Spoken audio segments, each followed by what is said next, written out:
رسول الله صلی الله علیه وسلم په یو حدیث کې وی خیرکم لأهلی وانا خیرکم لأهلی. په تاسو کې غوره انسان کم یو دی چې د خپل کور والا دپاره غوره دی، او زه په تاسو کې د ټول نه زیات غوره یم د خپل کور والا دپاره. غوره انسان هغه دی چې دی په خپل کور کې غوره انسان دی. په ډېرو انسانانو کې دا صفت دی، په ډېرو زیاتو کې، چې بهر دی سم بزرګ دی، څه دی بزرګ دی، او اخلاق او ګپ شپ هم لګوي او خاندي را خاندي مو د خلکو سره منډې مو. په کور کې دننه د بد اخلاقه دی، د بدتمیزه دی، د مینه محبت نه کوي، د مور پلار سره خوی نشتي، د خویندو وروڼو سره نشتي، د ښځې سره ظلم، د بچو سره ظلم. دا څه مطلب شو؟ غوره انسان هغه دی چې د چا دپاره غوره وي؟ خپل کور والا دپاره غوره، د خپلې ښځې دپاره غوره. نو داسې خبرې که راشي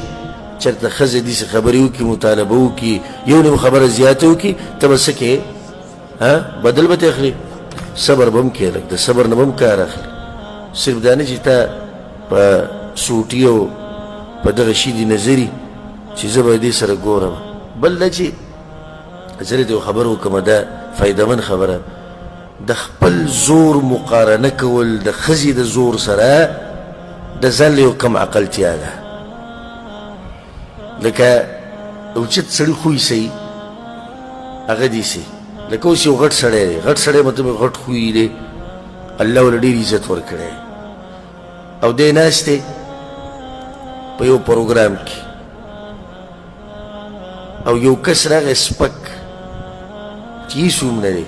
او ده ته یې د ټولو په مخ کې څه وکړه؟ کنځلې وکړې. د دروند سړي دا کار نه دی، دا کار دا سپک سړی تباه کوي، خو دا سپک پې نه پوهېږي، هغه دروند ده ووایي زه مړه وایي ده سره به څه ځان یو شان کوو. موږ دغه دومره سپک نه یو، دا خو د خپل خویو راښکاره یې وکړو. دا کار دی اسمان ته رسېد، بل یې د ځمکې ته راواچو. دغه شان سړی په کور کې ښځې زیاتې وکړو، زه مړه هېڅ خبره کمزورې ده، زه مړه هېڅ خبره ده، طاقت یې زموږ نه کم دی، زه هېڅ خبر نه، مور پلار یې نشته دلته ناسته، زه هېڅ خبر نه، خویندې وروڼه یې نشته، زه هېڅ خبر نه، سهار نه ماښام پورې دا پخلي کوي او دا واړه ساتي، که چې ته پکې قار شي. خو داسې نه چې بلکل هېڅ خبره نه ده. لکه ما تاسو ته دا خبره مخکې کړې، زموږ په دې پښتنو کې دا مسله ده چې یا خوا وړي یا دې خوا وړي، په منځ کې نه اوسېږي. نه داسې نه چې بلکل هر څه ورته ماف کړي، بیا په تا باندې هم ګزارونه کوي، ته ورته هم ناستې چې هېڅ خبره نه ده. خو عامه خبره کوو چې زیاتې نه دی پکار، تربیت یې کوه. تربیت یوازې په وهلو خو نه کېږي او په ټکولو او په کنځلو، تربیت یې کوه، خو ځان دروند ساته او په ځان کې دروند خوی ساته. او د زنانه ګورې، د زنانه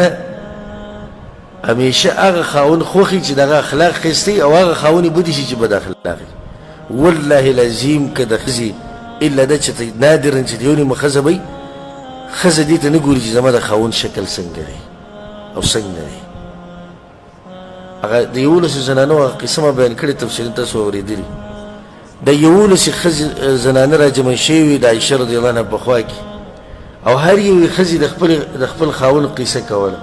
یوې پکې دا نه دي ویلي چې زما خاوند ښایسته دی، او یوې پکې دا نه دي ویلي چې زما خاوند بدرنګه دی. یوې هم دا خبره نه ده کړې. دا یو نیم داسې دا کالر مالر برابر کړي او دا کمیس او جامه برابر کړي چې ښځه مې صفت وکړي، په دې صفتونه نه کوي تعالی چې ستا شکل ښایسته دی. صفت به ستا هله کېږي چې اخلاق دې ښایسته شي. اخلاق ښایسته که د ټولو به خوښ شي، یوازې د ښځې نه. دغه ټولو ښځو بعضو پکې د خپلو خاوندانو نه سر ټکو، او بعض پکې څه وو، بعض خوشحاله. کم چې خوشحاله وو هغوی هم د ښو اخلاقو نه خوشحاله دي، او کم چې خفه دي هغوی د څه نه خفه دي؟ هغوی د بد اخلاقو نه خفه دي. نو هغه یوې پکې څه ووي؟ د والو ټکولو وی زما خاوند هغه خاوند دی چې زه سره خبره نشم کولی. که خبره نه کومه نو ځوړنده پاتې شو، ځوړنده یعنې خپل حق نشم بیانولی، هېڅوک به مې تپوس ونه کړي. او که کومه که څه ویجو شجه کیو فله کیو او جمع کل لکی، یا به دله سر ماتوي او یا خپې لاس ماتوي یا به دله دواړه جمع کوي په دې کې وي دا مرض دی دا اوس ښه صفت دی یعنې دا د خپل خاوند صفت کوي بدي به نه چې هغه څه داسې خوی څه داسې دا خوی دی نو خبره سره انسان نشي کولی خو یا وله سر ماتوي یا خپې ماتوي یا لاس ماتوي ایوي پکې د خپل خاوند نه دا دغه وکړو چې زما د خاوند مثال داسې دی لکه د کمزوري اوښ غوښه د څه شي غوښه د کمزوري اوښ غوښه او پرته په کوم ځای کې ده د غره په سر پرته ده نو اوس خطه ورته هم ګران دي ډېر هوښیارې زنانه وي زه دغه حدیث چې کله مطالعه کوم یې ګورم که نه زه حیران شم چې الله څنګه فصاحت دغه عربو له ورکړی دې اوس وګوره څومره ښکلی مثال ورکړو غوښه د کمزوري اوښ ده نو غوښه فایدهمنه نه عرب دغه غوښه نه خوري قطعا دا یې نه غوښه او بیا پرته به کوم ځای کې ده د غره په سر نو څوک لیونی چې دې پسې خیږي نو مطلب دی چې پاتې شو مطلب دی چې زما خاوند داسې سړی دی چې د دغه غوښې مثال دی یعنې سړی هم قیمتي نه دی څوک که څوک راضي کوي نو څنګه سړی راضي کي قیمتي نو په ده کې څه دي چې راضي کي ځان که راضي کوي ځان چې ستړی کوي نو سبا له بیا د ده خوی دغه دی دا هم د خپل خاوند نه خبره ده خو دی ونه وي چې خاوند څه دی بدرنګه دی وي نه وي نه ادرې مې ده وي زما خاوند چې د شپې سملي کمبل د ځان نه ته وکړي او چې نوڼۍ او ډوډۍ خوري نو پلیټ څه کړي آخري وي سنت طریقه دا چې پلیټ به بلکل پاک کړي دا سنت ورته معلوم وي نور مونځ به هم نه کوي خو په دې سنت پوهېږي چې پلیټ به صفا کوي او چې اوبه څکي وي یوازې ګیلاس وچکي دا بد صفت دی څنګه بد صفت دی مطلب دی چې د خپلو بچو سره غم نشته او درون سړی صحیح درون دی په خپله نهري خو بچي ماړی دی تږی بچي ماړی دله یخ کېږي بچو یې کمبل اچولی ښځې یې کمبل اچولی ته په کور کې داسې هغوی ته محسوسه کړه چې زه د دې کور مشر یم زه څه یم مشر یم په مشر باندې به هر څه تېرېږي مشر به دا سینه نیولي دې سختو ته او دې مصیبتونو ته خو تاسو به په امن او امان کې یئ ایوب پکې دا خبره هم وکړه وایي زما خاوند به هر څه دی ببرشیر دی زمری دی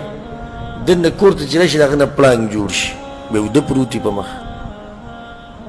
په دې پړانګ کې دا مسله ده چې دی خوب ډېر زیات کوي په مخه اوده پروت او دا ببرشیر چې دی ده کیسه دی ماتې ډېرې کوي او خوب ډېر نه کوي نو مطلب د هغې دا دی چې دی بهر ته وځي نو د ملګرو سره کته ځي او بره ځي او دا ګرم کېږي چې کور ته راننوځي ډایرکټ د نظر په کوم ځای لګي په کټ باندې او په تولۍ بس کمبل له واچوي اوده شي نه د چا نه دا تپوس کوي چې ته څنګه یې ښې نه د وړو سره باس مباحثه کوي